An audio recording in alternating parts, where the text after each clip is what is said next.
Saudamos a todos com a paz do Senhor Jesus.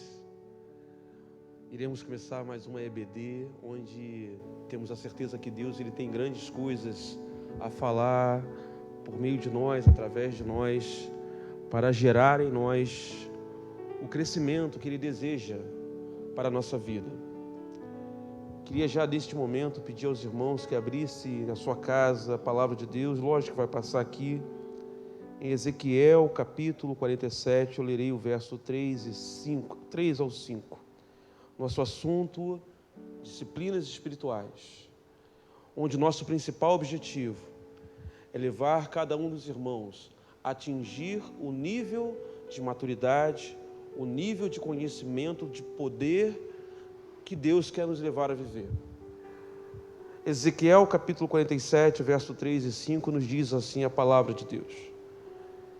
E saiu aquele homem para o oriente, tendo na mão um cordel de medir, e mediu 1000 côvados, e me fez passar pelas águas que me davam pelos artelhos, e mediu mais 1000 côvados, e me fez passar pelas águas que me davam pelos joelhos, e outra vez mediu 1000, e me fez passar pelas águas que me davam pelos lombos, e mediu mais 1000, e era um rio que eu não podia atravessar, porque as águas eram profundas, águas que não se podiam, que se deviam passar a nado, rio pelo qual não se podia passar.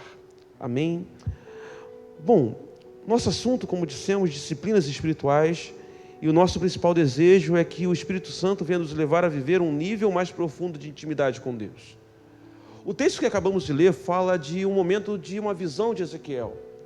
Ezequiel ele é levado até um local onde corria uma corrente de águas, e estando ali, diz a palavra de Deus que o anjo, o homem convida Ezequiel a entrar no rio, e algumas etapas começam a acontecer na vida daquele homem.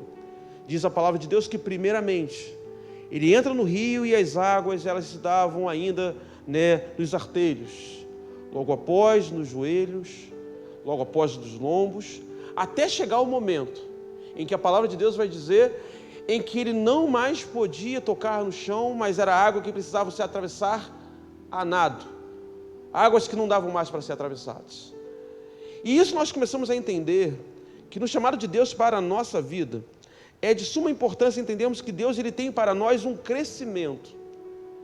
E esse crescimento ele não se dá de uma maneira, de uma hora para outra, não.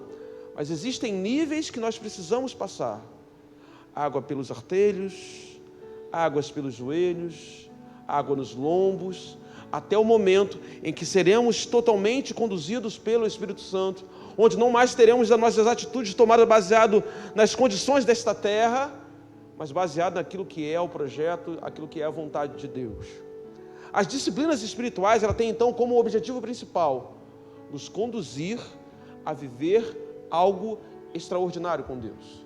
Se você começar a olhar com muito carinho, cada parte, cada etapa, as etapas são águas que nos davam pelos artelhos.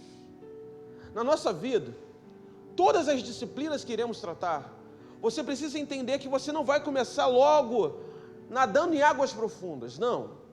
Se alguém te pregar algo desse tipo, essa pessoa não está te pregando a verdade. A nossa vida, ela é formada por etapas.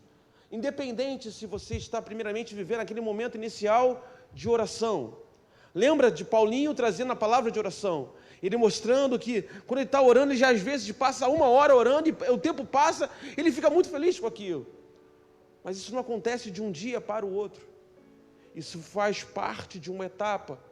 Fernando, eu não consigo passar 1 hora orando, eu não consigo ler, como Alan trouxe na última semana, eu não consigo passar horas lendo. Não, mas não precisa.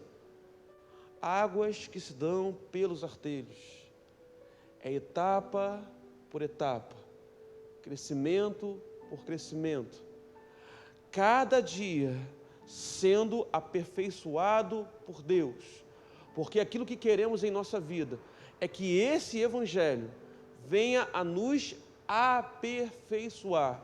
Mas não é de forma abrupta, não é de uma hora para outra, não é com força, não é com violência, não. etapa por etapa. Diz que o homem media, era 1000 côvados, 1000 côvados são mais ou menos 500 metros, dependendo se é a medida grega ou se é a medida romana, mas 500 metros se passando, tempo vai se passando e o homem vai se aprofundando nas coisas do Senhor, desde que ele não volte para trás. Lembremos rapidinho daquilo que está escrito lá em Efésios capítulo 4, no verso 12. Nós estamos com probleminhas técnicos, então terei que ler daqui para vocês, tá? O verso diz assim: com vistas ao aperfeiçoamento. Esse é o desejo de Deus para nós. Com vistas ao aperfeiçoamento dos santos, para com o desempenho do seu serviço para a edificação do corpo de Cristo. Opa, o teu aperfeiçoamento não é para você apenas. Como diz a palavra, o teu aperfeiçoamento é para o crescimento do corpo de Cristo. Quando você se aperfeiçoa, querido, o seu irmão é aperfeiçoado junto. Quando seu irmão te vê orando, seu irmão te vê recebendo as bênçãos do Senhor, o desejo dele é também viver as mesmas coisas que você está vivendo. Aperfeiçoamento do corpo. E ele fala, para que não mais sejamos como meninos agitados de um lado para o outro e levados ao redor por todo o vento de doutrina, pela artimanha dos homens, pela astúcia com que induzem ao erro, mas seguindo a verdade em amor, cresçamos em tudo naquele que é o cabeça, Cristo Jesus. Querido, seguimos em tudo naquilo que é o cabeça, que é Cristo. O desejo do Senhor na nossa vida é que nós cresçamos em conhecimento daquilo que Deus nos chamou para fazer. O desejo do Senhor é que você se aperfeiçoe em cada disciplina que foi tratada, que você se aperfeiçoe na meditação ao Senhor, que você se aperfeiçoe na ideia da oração, que você se aperfeiçoe no estudo da palavra de Deus, deixando tempo de qualidade para viver aquilo que Deus nos chamou para viver. Deus, ele não quer você como um homem imaturo, pessoas imaturas na fé, não. Deus quer te levar a você a viver momentos de grande intimidade com Ele, não mais imaturos na fé, mas alcançando a estatura que Ele quer que você alcance. Bom, nessas disciplinas espirituais, em cada uma delas, aquilo que Deus deseja de nós é que nós passemos por todas as etapas. Quer orar? Começa pelos artelhos. Vai lá nos artelhos. Aquela oração, Fernando, eu não consigo ainda orar 1 hora, tudo bem.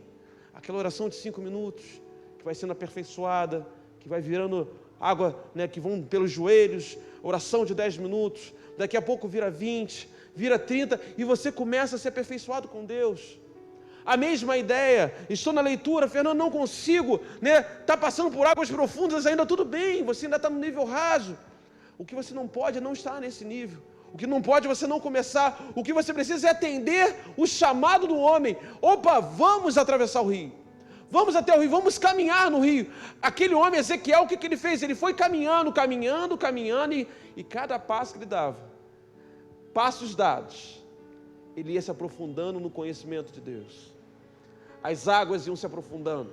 Queridos, se você não parar nessa caminhada, se você continuar todos os dias buscando viver algo diferente com Deus, de dia em dia, você vai se aprofundar naquilo que o Senhor chamou para se aprofundar. O que você não pode é deixar de lado essas orientações do Senhor. O que eu tenho que fazer? Preciso meditar para ter melhor relacionamento com Deus. Eu preciso orar para que eu possa ter melhor relacionamento com Deus. Eu preciso conhecer as Escrituras para não ser levado por toda sorte de doutrinas que as pessoas fazem aí. Preciso de dia em dia ser aperfeiçoado no Senhor. Mas aí vem a pergunta é: como alcançar essa profundidade no Senhor? E aí nós vamos ver lá em 1 Timóteo capítulo 4, nos versos 7 e 8, dizendo assim: para progredir na vida cristã, faça sempre exercícios espirituais, pois os exercícios físicos têm alguma utilidade, mas o exercício espiritual tem valor para tudo, porque o seu resultado é vida, tanto agora como no futuro. Então agora Paulo está dizendo para Timóteo qual é o segredo para ter esse aperfeiçoamento espiritual, qual é o segredo para você progredir na vida cristã. E quando a gente fala de progredir, eu não estou falando de você ter, um status na vida cristã, não. Eu estou falando de você conseguir viver mais relacionamento com Deus. De você conseguir ouvir melhor a voz do Senhor. E a orientação qual foi? Viver exercícios espirituais. E o que nós temos tratado nas últimas semanas é exatamente isso. Exercitar as coisas que provêm do Espírito Santo. As coisas que vêm de Deus, porque a nossa vida é uma vida que nós temos a nossa carne e o nosso espírito, e diz a palavra de Deus lá em Gálatas o seguinte, que o nosso espírito está sempre em constante guerra, aflição com a nossa carne. A carne tem as suas vontades, e o espírito tem outras vontades, e para que nós não venhamos a agir pela carne, e sim pelo espírito, Paulo está dizendo para Timóteo, para você progredir, você precisa se exercitar. Se você de repente, é sempre uma boa ideia de comparar, Se você de repente tiver afim de começar a correr um pouquinho, sei lá, quer fazer uma maratona, 42 quilômetros. Se você começar hoje, querido, você não vai começar correndo 42 quilômetros. Você vai começar correndo 1, talvez caminhando, daqui a pouco você caminha 2, vai para 5, vai aumentando o tempo, vai tendo condicionamento, o condicionamento vai aumentando, daqui a pouco você está correndo 42 quilômetros com facilidade. Fernando, você corre 42 quilômetros? Ainda não, só consigo fazer 10 por enquanto, mas estou chegando lá, daqui a pouco eu chego nesses 42, glória a Deus, aleluia. Quem crê nessa palavra pode dar um glória a Deus em casa, tá bom? Se não quiser dar um glória a Deus, aperta o like aí, não esquece de compartilhar, estou aprendendo esse negócio, aperta o like, compartilha, vai ser bênção pura. Mas vamos lá, então se você quer ter aperfeiçoamento no Senhor, é necessário praticar exercícios espirituais. E o interessante é que ele vai falar assim, por que eu devo praticar esses tais exercícios espirituais? Mas o exercício espiritual tem valor para tudo e o seu resultado é vida. Amados, quando você se exercita espiritualmente, na sua vida cotidiana, vamos lá, uma pessoa que malha, está se exercitando. O resultado, de repente, é você perder a barriga, ter mais músculo. Para tudo que você se exercita, por exemplo, eu quero fazer um concurso público. Aí eu vou lá, vou estudar, faço exercícios. E cada vez que eu vou fazendo os exercícios, eu vou me aperfeiçoando naquilo que eu estou fazendo. E vou ter uma recompensa no final. E agora o que a palavra está dizendo é o seguinte, se você se aperfeiçoar nos exercícios espirituais, você vai ter uma recompensa. E que recompensa é essa? Vida. Vida em Cristo Jesus. É uma vida em que a luta ela pode vir e você vai estar tranquilo, porque você vai ter a certeza de que Deus é contigo. As lutas elas vão chegar, mas você vai saber que todas as coisas cooperam para o bem daqueles que amam a Deus. Por quê? Porque você vive em relacionamento com Deus. Porque você está a cada dia se aperfeiçoando naquilo que Deus chamou você para se aperfeiçoar. Você está crescendo, você está se amadurecendo. E ele diz ainda assim, tanto agora como no futuro. Olha o que a palavra de Deus está dizendo. O seu exercício nas coisas espirituais, ele vai cuidar de você agora, mas também vai cuidar de você no porvir. Amados, isso é profundo demais. Sabermos que Deus, Ele está cuidando de nós. Mas nós precisamos nos relacionar cada dia mais com Ele. Precisamos todos os dias viver algo diferente com o Senhor. Bom, aí continuando um pouquinho, como alcançar, já sabemos como alcançar, e para alcançar nós precisamos nos exercitar um pouco, e exercitando nós iremos alcançar o resultado, esse resultado é a vida, tanto agora como no porvir. E aí vem, o que a disciplina espiritual faz na nossa vida? Estou só lembrando aí algumas últimas coisas que falamos. As disciplinas espirituais, ela tem como objetivo principal fortalecer o nosso relacionamento com Deus. Tudo que nós falamos nas últimas semanas é para que você fortaleça o seu relacionamento com Deus, negando cada vez mais a sua carne. A ideia do relacionamento, do exercício espirituais, nesse caso, as disciplinas espirituais, é te levar a viver relacionamento com Deus. E nesse relacionamento, mortificar a sua carne. Esse é o cunho da mensagem. Ter relacionamento com Deus, mortificando a carne. Cada vez que você se exercita, você mortifica um pouquinho mais a sua carne. Disciplinas espirituais, se você praticá-las, essas disciplinas irão evidenciar a sua submissão à vontade de Deus. Cada vez que você pratica mais, você mais se submete àquilo que Deus quer que você faça e menos fica à vontade da sua carne. Cada dia mais se submetendo àquilo que Deus quer que você faça e menos fazendo aquilo que a tua carne quer que você faça. Porque toda vez que você começa a ler mais a palavra, você começa mais a andar como Jesus ele andava. Toda vez que você ora mais, você começa a falar mais com Deus. Você também vai começar a ouvir mais a voz do Senhor. Toda vez que você medita mais, você começa a pensar mais das coisas que vêm do alto e não das coisas desta terra. Então, tudo isso que temos falado só tem um motivo principal: atender à vontade de Deus. E de tudo que falamos e revisamos, na verdade, você teve aula e foram classificadas ali algumas disciplinas que você precisa exercitar. As disciplinas espirituais que vão ser divididas em algumas etapas: as disciplinas interiores, as disciplinas exteriores e as disciplinas, comunitárias. Cada uma delas tem ali uma classificação. Mas nós estamos abordando agora que são as disciplinas interiores. E o que queremos através deste estudo é que em cada uma dessas disciplinas, você passe em cada uma dessas disciplinas, independente se é interior, se é exterior, se são as comunitárias, que você passe por todas as etapas: águas pelos artelhos, águas pelos joelhos, águas que dão pelos lombos, até o momento que você não consiga mais atravessar, com os pés no chão, e terá que atravessar a nado. Não esqueçamos, queridos, Deus quer te levar a viver um momento de atravessar a nado, sim, mas você precisa passar por todas as etapas. É de dia em dia, é de glória em glória, é de tempo em tempo. Há tempo para todas as coisas, e nesse tempo é tempo de plantar, para que nós possamos colher aquilo que o Espírito Santo tem semeado em nossos corações. Queridos, independente da disciplina que aprendemos, aquilo que tem como objetivos é que você saia primeiramente do lugar que você estava, entre no rio e um dia possa viver o mais profundo de Deus, exercitando cada dia mais as disciplinas que Deus tem nos chamados. Bom, mas a aula de hoje, tendo revisado aquilo que fomos chamados para revisar, iremos falar um pouquinho sobre uma disciplina chamada jejum.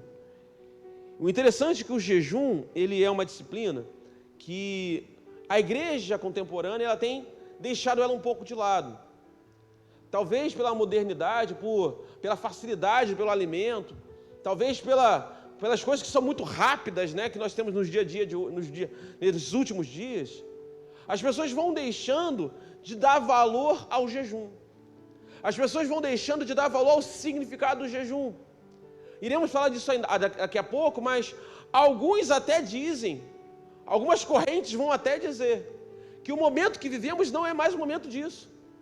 Alguns ainda vão dizer que esse momento de jejum era o momento da lei, não era mais o momento da graça. Agora nós vivemos pela graça, nós não precisamos mais pagar esse preço para podermos viver relacionamento com Deus. Então muitos têm deixado de jejuar baseado nesse critério, porque vivemos pela graça, então não precisamos mais jejuar. E isso nós queremos mostrar que é um erro da vida de muitos cristãos. E nós, como líderes, nossa liderança, os nossos pastores, quer levar você a viver uma vida de jejum e saber quais são os benefícios desse jejum. Por que jejuar? A palavra garante que nós continuaremos jejuando e Ele continuará nos abençoando por meio do jejum. Sim, a palavra nos garante. Então é sobre esse jejum que queremos falar. O que significa, como fazer, tirar ali da nossa mente algumas coisas que nós trazemos às vezes. E vamos devagarzinho falando. Mas vamos começar bem devagar, adentrando ali na ideia do que é o jejum. E vou começar... Os irmãos me perdoem, pelo significado do dicionário.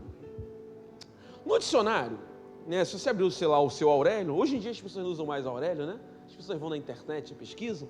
Mas lá no meu dicionário, lá em casa, no meu Aurélio, está escrito assim: jejum, privação parcial ou total de alimentos durante certo tempo. Então, quando você vai falar de jejum, o jejum nada mais é do que você se abster de algum alimento, você negar alimento parcialmente ou totalmente durante um tempo determinado. Perceba que tem um tempo determinado e você pode fazer das duas coisas, né? Ou você faz parcial, come algumas coisas e outras não, ou você faz total, quando você abre mão de tudo para não comer, por fim de algum propósito. Algumas pessoas fazem isso pelo bem-estar. Existem algumas pessoas até, hoje em dia, está ficando muito moderno, fazer jejuns intermitentes, mas não é esse jejum que nós estamos falando não, tá? Esse é o jejum que as pessoas fazem, às vezes por uma orientação médica, que o jejum é até bom, porque ele ajuda, né, a desintoxicar, né, o estômago, essas coisas todas. Ele nos ajuda nesse sentido, faz bem para o corpo. A gente não vai entrar na ideia não, mas existem muitos estudos que comprovam que quando você para de comer durante todo um dia, você tira um dia para não comer, isso faz muito bem para o seu organismo. É lógico que talvez, né, não seja tão simples assim passar um dia sem comer. Principalmente, não olha para mim agora não, para a galera que já come bastante. Aí é mais difícil ainda. Para as pessoas que estão mais habituadas a se alimentar melhor, isso faz muito bem, tá bom? Mas não vou entrar nesse mérito. Bom, mas se eu fosse ver agora no sentido espiritual, o que seria jejuar? Também seria abster-se de alimento. Mas agora com um propósito espiritual. E se ele tem um propósito espiritual, não é apenas abster-se de alimento, é abster-se de alimento buscando viver relacionamento com Deus. Então, um homem chamado Augusto Nicodemos, um pastor bem conhecido, ele vai dizer assim, é a abstenção de alimentos e de líquido, sempre acompanhado de oração com a finalidade espiritual. Então, olha só o que esse rapaz está dizendo o seguinte: não é apenas você se abster de alimento, mas é você também se abster de alimento e orar. Ou seja, esse momento de se abster de alimento, ou seja, se abster de uma vontade básica que nós temos na vida, se abster de uma vontade que é da nossa carne, ela precisa ser acompanhada de oração, que fala de relacionamento. Ou seja, nós temos duas coisas acontecendo ao mesmo tempo. Você está indo contra a sua carne, deixando de fazer a vontade da sua carne, e ao mesmo tempo está se relacionando com Deus. Então é algo de dentro e é algo para cima, não é simplesmente parar de comer. É você parar de comer para que você possa aprender cada vez mais a negar a sua carne e se relacionar com Deus. Então ele está dizendo para você o seguinte: não é apenas deixar de comer, é deixar de comer ou beber, porém mantendo relacionamento com Deus. É abrindo mão da carne, mas a mente voltada para Deus. Ou seja, transformai-vos pela renovação do vosso entendimento, para que experimenteis qual seja a boa e perfeita, agradável vontade de Deus. Para isso, eu me abstenho da vontade da carne e elevo meus pensamentos para Deus. Esse é o jejum que agrada a Deus. Bom, e aí vamos continuar. Nós estamos sem os slides, né, que poderiam exemplificar melhor, tivemos um pequeno problema, mas o que precisa ficar claro para a gente é o seguinte: nós não estamos fazendo um jejum apenas de deixar de comer durante um tempo, não é apenas aquela abstinência de comida, mas também é a abstinência junto com oração. Eu estou jejuando e orando ao mesmo tempo, para alcançar o resultado dito pela palavra de Paulo a Timóteo, que é vida. Eu estou me exercitando nos exercícios espirituais para ter no final um resultado. E que resultado é esse? Vida em Cristo Jesus. Relacionamento com Deus para este tempo, para agora e para o porvir. Para agora, Fernando, porque, por exemplo, estou precisando ter a minha vida transformada, meu coração transformado em alguns sentidos. Sei lá, eu tenho desejos que não agradam ao Senhor. O que eu vou fazer? Olha o jejum, olha a ideia do jejum. Eu vou abrir mão da minha carne e vou orar a Deus. Quando você começa a jejuar, você começa a abrir mão do seu desejo e conversar com Deus. Então essa prática de você abrir mão da carne, ou melhor, de você jejuar, ela está te ensinando uma coisa muito importante na nossa vida. É abrir mão dos seus desejos para se relacionar com Deus. Então toda vez que você jejua, você está lembrando, eu estou abrindo mão da minha carne e me relacionando com Deus. Não que você vai ter uma recompensa por causa disso, não. Porque Deus, ele é o mesmo antes, agora e depois. Independente se você jejuou ou não. Isso era para o teu relacionamento. Isso é para o teu crescimento. Para que você possa todos os dias aprender a abrir mão da sua carne e se relacionar com Deus. Essa é uma ferramenta poderosa na vida do homem de Deus. Ele aprende a abrir mão daquilo que é dele para se relacionar com ele. Mas Fernando, isso é bíblico? Porque pode ter essa pergunta, né? Isso está na Bíblia? Essa parada de, então vou fazer jejum e vou orar, e aí eu vou ter resultado? É bíblico. Vamos lá citar alguns exemplos bíblicos disso aí? Pessoas que diante de alguma necessidade, quer fosse uma crise, né, da nação, quer fosse uma crise pessoal, quer fosse para pedir perdão por pecados, pessoas que jejuaram, abriram mão de si, abriram mão da sua necessidade particular, abriram mão do seu desejo particular e oraram e levaram sua mente ao Senhor.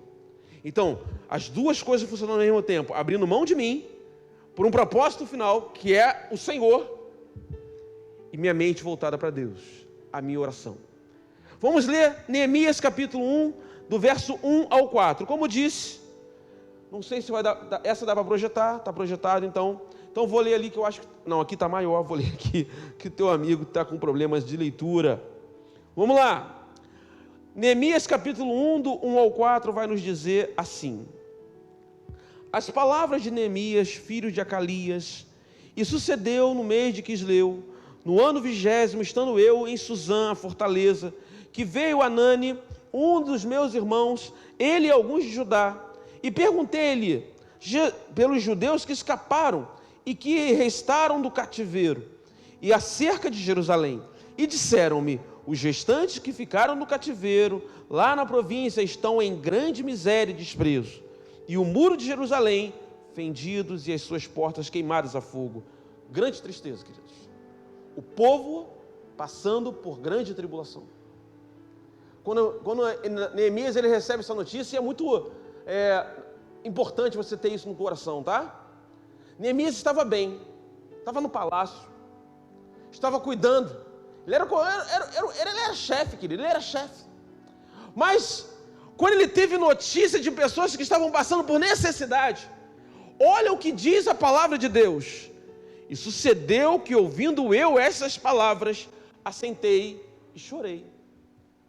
É o famoso, eu me alegro com os que se alegram, mas eu choro com os que choram. Eu posso até estar bem, querido, a minha vida pode até estar bem, meu casamento está bom, não está faltando comida na minha casa, mas eu não consigo ficar feliz vendo um irmão meu passando por necessidade. E o que ele faz quando ele vê um irmão passando por necessidade? Mas não era uma necessidade dele, é uma necessidade do povo dele, porque ele estava bem. O que ele fez? Lamentei por alguns dias, estive jejuando e orando perante Deus dos céus. No momento que veio um momento de crise para o povo dele, o que ele fez foi jejuar, abriu mão de si e orar, conversava com Deus. Quando a crise ela chega, quando os momentos de dificuldade na nossa vida ela chega, o que Deus está dizendo? Ei, ao invés de tomar a tua razão, fazer aquilo que está na tua cabeça, na tua vontade, não faz isso não, querido. Abre mão do seu eu. É necessário que ele cresça e eu diminua. Abra mão do seu eu, abra mão da sua vontade, abra mão dos seus desejos. O jejuar significa exatamente isso. Abre mão da vontade, abre mão do desejo. Para quê? Para se relacionar com Deus. Você está abrindo mão de tudo aquilo da tua carne para se relacionar com Deus. E quando você faz isso, há a resposta de Deus. Porque quando Neemias faz isso, Deus dá a recompensa. Deus vai e opera em favor da vida dele. Deus opera em favor da vida do povo. Olha, a necessidade não era dele, mas ele jejuou e orou pelo povo de Deus. Outro exemplo. Quanto tempo eu tenho? Tá, obrigado. As palavras, eu vou ler agora um texto que se encontra em Jonas. Livro de Jonas, capítulo 3, versos 7 e 8. Lembra? Nínive. Lá está Deus, manda Jonas lá, avisar que vai todo mundo morrer. Vai vir ali um decreto de Deus. Né? Jonas nem queria ir, porque sabia que Deus era misericordioso. Mas agora o povo de Nínive vai ouvir a palavra de Deus. E ao ouvir a palavra de Deus, sabendo que eles iriam morrer, olha o que fizeram. Jonas capítulo 3, versos 7 e 8. E fez uma proclamação que se divulgou em Nínive pelo decreto do rei e os seus grandes, dizendo: nem homens, nem animais, nem bois, nem ovelhas provem coisa alguma, nem se lhes dê alimento, nem bebam água, mas os homens e os animais sejam cobertos de sacos e clamem fortemente a Deus e convertam-se cada um do seu mau caminho e da violência que há em suas mãos. Amados, deixar em destaque duas expressões aí. Primeiro, ovelhas provem coisa alguma, nem se lhes dê alimento, nem bebam água. O que eles estão fazendo? Jejuando. Vem um decreto de morte. Amado, a morte não tem jeito, não tem solução. Olha o que a palavra está nos ensinando. Não tem solução. Sabe o que eles fizeram? Eles jejuaram, eles abriram mão de si, eles abriram mão da sua vontade, e não apenas isso, eles abrem mão da sua vontade, abrem mão dos desejos da sua carne e clamam fortemente a Deus. Clamar, oraram. Todas as vezes que você está diante de uma situação, de um decreto, onde você vai olhar, não tem mais jeito, casamento ruiu, não tem mais jeito, olha, a doença chegou, não tem mais jeito, olha o que o povo de Nínive fez, quando soube que não tinha mais jeito. Jejuaram, não comeram, não beberam e clamaram a Deus. Abre mão da sua vontade e se relaciona com Deus. É o segredo do crente, querido. Independente se é para mim ou se é para a população, se é para o povo, se é para um amigo. Abro mão da minha vontade e me relaciono com Ele. Sabe o que nós estamos aprendendo com isso? É que as disciplinas que nós estamos aprendendo, os exercícios espirituais, eles não andam sozinhos. Não, querido. Não é, eu sou aquele cara que jejua muito, mas não oro. Eu sou aquele cara que ora muito, mas não jejua. Ou eu sou aquele cara que ora muito, tem muito poder, mas não estudo, não medito. O que a Bíblia está nos ensinando é que nós precisamos abrir mão do nosso desejo, abrir mão da nossa carne, das nossas vontades, das nossas vaidades, porque abrir mão de comer é exatamente isso, é abrir mão de uma necessidade básica da nossa vida, para nos relacionarmos com Deus, nossa mente voltada para Cristo. Amém? Outro exemplo. Note, né, que eu nem citei, que nesse caso, eles jejuaram, se humilhando diante de Deus. O jejum pode ser uma forma de humilhação. Senhor, eu não consigo passar por isso sozinho. Senhor, esse pecado jaz em mim, Senhor. Se humilha. Abre mão da sua carne. Jejua. E conversa com Ele. Que cada vez que você vai jejuando, Deus Ele vai te aperfeiçoando. Conferindo a Bíblia, né? Vamos lá. Dá mais um exemplo apenas. Daniel, capítulo 9, do verso 2 ao verso 5, tá? Daniel é aquele homem de Deus, né? Já um senhor de idade nesse momento. Está escrito assim: no primeiro ano de seu reinado, eu, Daniel, entendi pelos livros que o número dos anos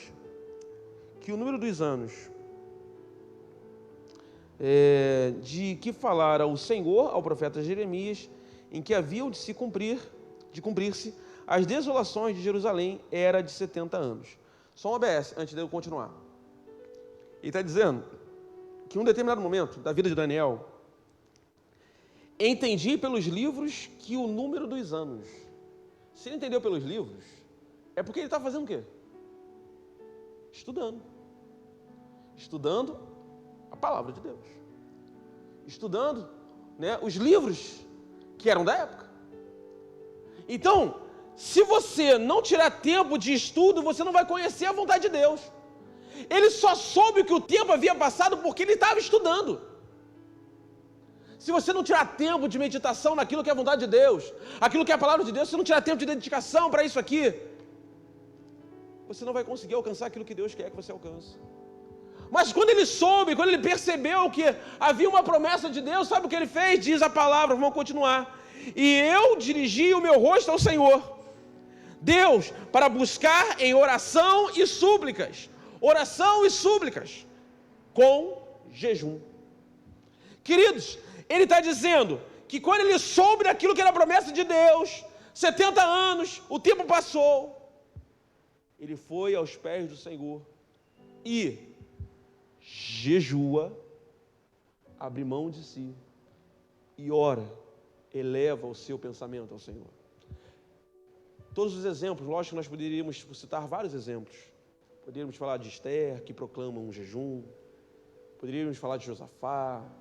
Poderíamos talvez falar de Davi, lá no Salmo 69, ou eu até prefiro quando ele vai falar sobre o pecado que ele comete, que ele, quando sabe que seu filho vai morrer, o que ele faz? Ele se ajoelha, ele jejua e ora. Mas o mais importante é que você entenda uma coisa, que o jejum, ele é uma arma poderosa para melhorarmos o nosso relacionamento com Deus. Mas o jejum, ele não anda sozinho.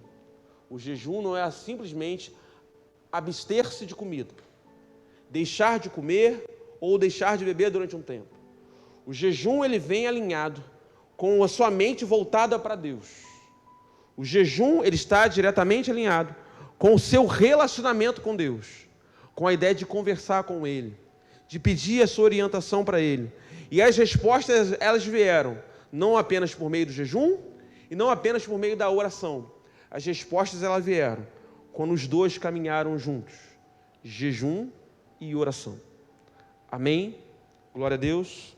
Bom, quando a gente se fala sobre isso, muitas pessoas, é uma corrente muito forte que fala sobre esse assunto, diriam assim: Fernando, tudo bem, eu até entendo, mas isso é o período da lei, Fernando? Eu falei: período da lei? Porque afinal de contas, todos os textos que você citou até aqui, sem exceção, até os exemplos que você não leu, todos eles são do Velho Testamento. Período da lei, Fernando. Nós vivemos o período da graça, e eu posso até me fazer algumas perguntas. Todo esse período da graça que vivemos, será que eu ainda preciso jejuar? O preço já foi pago. O preço já foi pago. Para que eu vou jejuar? Ou, o jejum, por exemplo, não seria um meio de tentar se achegar a Deus por próprio mérito? Bem, tem algo errado aí, porque a gente vive na graça. Como é que você vai fazer um negócio pelo próprio... Vai fazer um esforço próprio e aí para alcançar as bênçãos do Senhor? Bom, e aí a gente vai ter que ir na palavra e ir contra esse argumento. E por que eu estou falando sobre esse argumento? Porque esse argumento é um argumento muito presente nos dias de hoje. E você, servo de Deus, você tem que saber o que falar numa hora como essa. Porque se o seu filho te perguntar, você tem que saber o que falar para ele. Se a sua esposa te perguntar, você tem que saber o que falar para ela. Se seu esposo perguntar, você tem que saber o que falar para ele. Mas ele não é crente, Fernando. Tá, mas é você que é crente, santifica o seu esposo. Não é assim que você aprendeu? Então é isso. Então você tem que conhecer a palavra para que você possa, na palavra, dar essas respostas. E não ir pelas doutrinas de que pessoas têm falado ultimamente. Tá bom, Fernando. Então me diz aí na palavra, por que você está dizendo que ainda é para eu jejuar? Bom, por que fazer jejum então, Fernandinho? Vamos nessa. Bom, primeiramente eu posso citar dois caras tops aí quando se fala um pouquinho de jejum. Primeiro, um rapaz chamado Savioli, né, que diz assim: o motivo primário do jejum é nos aproximarmos de Deus. E aí a gente vê nos exemplos que nós falamos, né? Daniel, ele se humilha, está se aproximando de Deus. Neemias, quando ele jejua, ele está buscando se aproximar de Deus, né? Quando eu falei do povo de Nínive, o que eles queriam? Que Deus olhasse para ele. Então o que nós estamos dizendo é que o motivo do jejum, o motivo primário, é nos aproximarmos de Deus, sacrificando, como já falamos, um dos instintos mais básicos do ser humano, que é a alimentação. Por quê? Por que nós fazemos isso? Porque se nós somos capazes de sacrificarmos esse instinto que é básico, queridos, nós também seremos capazes de sacrificar coisas que são mais difíceis. Desejos carnais, aquele desejo de gastar que não para, desenfreado, lembra? Então, essas coisas são muito importantes na nossa vida. Bom, o cristão, ao fazer o jejum, aflige a sua carne com o objetivo de se humilhar e de resistir às suas vontades. Então, o jejuar tem como objetivo se humilhar e resistir de fazer as suas vontades. Você deixa de fazer uma vontade básica, que é comer, para se relacionar com Deus. Então, o jejum tem como finalidade primária aprender a abrir mão da sua carne para se relacionar com Deus. Nicodemos me disse assim: o jejum acompanhado de oração quebranta o seu espírito, pois o ajuda a entrar em um novo estado de consciência, que lhe aproximará de Deus. Porque olha só, imagina só se você está usando os dois, né? Jejum e oração. Cada vez que você está jejuando mais e orando mais, se abstendo mais das suas vontades carnais e conversando mais com Deus, aqui cabeça, corpo, rejeitando as coisas da carne e a mente voltada para Deus, o que vai acontecer? Seu estado de consciência vai começar a ter aquilo que é a palavra de Deus, porque você vai começar a se parecer mais com Deus, assim como Paulo vai falar, né? Sendo meus imitadores, assim como eu sou de Cristo. Então essas são, consequências básicas de jejuar. Mas tu pode falar assim: Fernando, essas são frentes. Tu falou de uma pessoa, falou de outra, pessoas que acreditam no jejum, mas a palavra, e aí? Me diz aí, por que eu devo jejuar? Aí eu posso dizer que, bom, se isso não for um motivo suficiente, eu posso dizer o seguinte: o nosso modelo de vida é Jesus. Por que eu devo jejuar? Porque Jesus é o nosso maior modelo. Porque assim como Ele é, eu serei. Assim como Ele fez, eu farei. Tudo o que Ele fez, eu preciso buscar fazer. Jesus, na sua ministério terreno, ele fala algumas frases. Ele disse uma vez assim, em João 20, 21, assim: disse-lhe, pois, Jesus, outra vez, Pai seja convosco. Assim como o Pai me enviou, também eu vos enviei a vós. Olha que palavra. Jesus estava com o Pai, e o Pai o enviou, e quando o Pai o envia, ele cumpre todas as palavras que o Pai mandou fazer. Ele fez exatamente aquilo que o Pai mandou ele fazer. Como o Pai se comportaria, ele se comportou. E veja o que ele vai falar agora em João 14, do 12 ao 13. Na verdade vos digo, que aquele que crê em mim, também fará as obras que eu faço. Então, peraí, olha o que eu estou te dizendo. Jesus fez a vontade do Pai, e esse mesmo Jesus que chamou a mim e a você está dizendo que nós faremos as mesmas obras que Ele fez. Então, o que o Jesus fez, eu vou fazer. Amém? E vamos lá? Capítulo 20... Não, perdão. Vou falar só mais uma passagem, né? Capítulo 1 Coríntios, capítulo 11, verso 1, vai dizer assim, olha Paulo dizendo. E Paulo já está na graça. O Paulo é o cara que defende a graça. Sede, pois, meus imitadores, como também eu sou de Cristo. Olha o que Paulo está nos orientando. Aquilo que Cristo faz, eu faço. Então tu pode fazer o que eu faço também. Porque eu só faço aquilo que Cristo faz. Amém? Então esse é o nosso comportamento. Você pode virar para o irmão do lado e dizer assim, pode ser meu imitador, porque eu imito a Cristo. É isso que Paulo está dizendo. Queridos, e se isso é verdade, em relação ao jejum, Jesus jejuou? Diz a palavra de Deus em Lucas 4, verso 1 e 2. Jesus sabia que o seu ministério ia começar. Jesus sabia o número de lutas que ele iria atravessar. Jesus sabia o quão ele seria aprovado, o quanto ele seria tentado, quantas privações ele passaria. Jesus sabia de todas essas coisas. E diz no capítulo 4, verso 1 e verso 2, para se preparar para esse momento.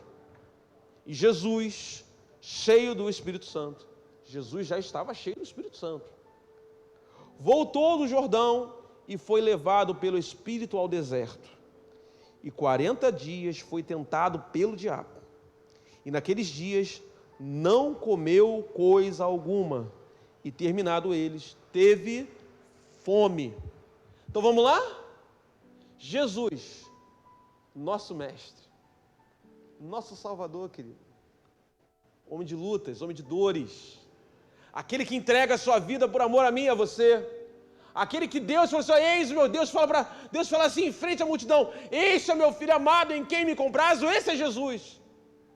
O Espírito desce sobre ele na forma de uma pomba, mas esse homem cheio de poder, ele se retira, vai para o deserto, era local de oração, e jejua 40 dias e 40 noites. Lemos ainda há pouco. Se vós creis em mim, também farás as obras que eu faço. Jesus jejuou. E por que nós não iremos jejuar? Que argumento é esse que diz que Jesus não jejua? Melhor, que nós não devemos jejuar. Jesus jejuou. Um homem cheio da graça de Deus jejuou. Se ele cheio de poder jejua, ele é nosso exemplo maior. Não esqueça, Jesus é o nosso maior modelo. Se ele jejua, eu também jejuo. Amém? Porque através do jejum, nós alcançaremos melhor relacionamento com Deus. Arma poderosa de Deus. Bom, outro texto. Só um OBS. Jesus, ele fica 40 dias e 40 noites sem comer, hein? Ele não ficou sem beber não, tá? Depois ele teve fome. Existem alguns tipos de jejum, tá? E que não é tópico da aula de hoje. É também porque nós já só temos 5 minutos, né? Mas, eu não consigo falar pouco, né? Eu queria falar pouco. Tem mais de 30 slides aqui, misericórdia. Vamos lá. Mas o mais importante. Naqueles dias não comeu coisa alguma, tal. Mateus capítulo 6, versos 16 ao 17. Não vou correr não. Vou parar aqui então, para falar que Jesus jejuou. E se ele é nosso maior modelo, nós também iremos jejuar. Tá bom? Mateus capítulo 6, 16 ao 17 vai dizer assim. Jesus estava batendo um papo com os discípulos, com a multidão. E ele estava ensinando algumas coisas. Ele fala assim, e quando der esmola, não seja igual aos fariseus, né, que quer chamar atenção. Ou seja, o ensinamento de dar esmola, ou seja, de ofertar, é um ensinamento que perdurou. As pessoas hoje fazem porque Jesus fez. Jesus ensinou. Depois Jesus, no mesmo texto, vai dizer assim, quando orares, né, não ore como tal, faz assim. Então Jesus, quando está falando quando orares, é porque ele está dizendo que você vai orar. Quando fala quando deres esmola, é porque ele está dizendo, é para dar esmola. Não é se orares, não é se derem esmolas, é quando orares, quando derem esmola. É algo que vai acontecer. Quando fizerem isso, faça desse jeito. E olha só o que Jesus está dizendo no 6, 16, 17. Quando jejuares, não mostreis contristados como os hipócritas, porque desfiguram os seus rostos para que os homens pareça que jejuam. Em verdade vos digo que já receberam o seu galardão. Tu, porém, quando jejuares, unge a tua cabeça e lava o teu rosto. Então Jesus está dizendo, quando jejuares, ainda diz como é que é para jejuar. Lava o rosto, ninguém precisa saber, porque é o teu relacionamento com Deus. E ele ainda fala uma coisa muito interessante. E o Pai que está no céu te recompensará. O teu galardão, ele vem de Deus, querido. O teu galardão, ele vem do Pai. Ainda tem uma coisa interessante, que é o seguinte. Se você vai ter uma recompensa quando jejuares, então significa que existem recompensas que só recebe quem jejua. Existem recompensas que só recebe quem paga. Apesar que eu não gosto dessa expressão, pagar preço, né? Mas quem está buscando viver melhor relacionamento com Deus. Jejum foi uma orientação do nosso Senhor. Então, se alguém te perguntar por que você jejua, por que jejuar? Porque é uma orientação de Jesus. Jesus jejuou. A igreja primitiva, ela jejuou. E se eles jejuaram, nós também jejuaremos. Eu teria muita coisa para falar ainda, mas a gente deixa para falar na próxima EBD, tá bom? A gente termina o assunto falando por que devemos jejuar e qual é o nosso principal, a principal maneira de jejuar. Mas o que fica aqui para nós, jejum, para que ele serve?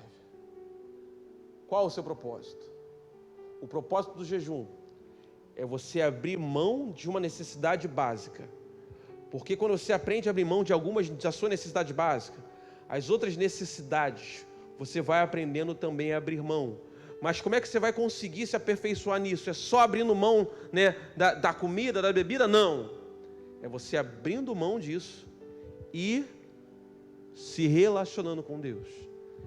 É abrindo mão da carne e falando com Ele. É através dessa duplinha aí. Abrir mão da carne. Falaria binômio, né? Mas eu acho que fica meio matemático falar binômio, né? Abrindo mão da carne e se relacionando com Deus, você vai conseguir se aperfeiçoar naquilo que é a obra de Deus, naquilo que é o seu relacionamento com o Pai. Amém? Bom, chegamos ao fim dessa EBD. Não deixe de estudar. A primeira aula, que foi sobre disciplinas espirituais, ela é muito importante que você aprenda, tá bom? Muito importante. Se puder, revisa, olha de novo. Não esqueça, daqui a pouquinho começa a nossa EBD Kids. Não deixe de acompanhar a EBD com seu filho. Seu filho adolescente deve ser, pelo Zoom. Acompanha, vê lá se ele está assistindo direitinho. Aprende com ele, aprende lá o que ele aprendeu, para que você possa conversar com ele depois, tá bom? Não deixe de compartilhar esse vídeo, curtir, coisa boa, né? Eu tenho dificuldade de falar essas coisas, tá? Deus abençoe os irmãos, a graça e a paz do Senhor Jesus.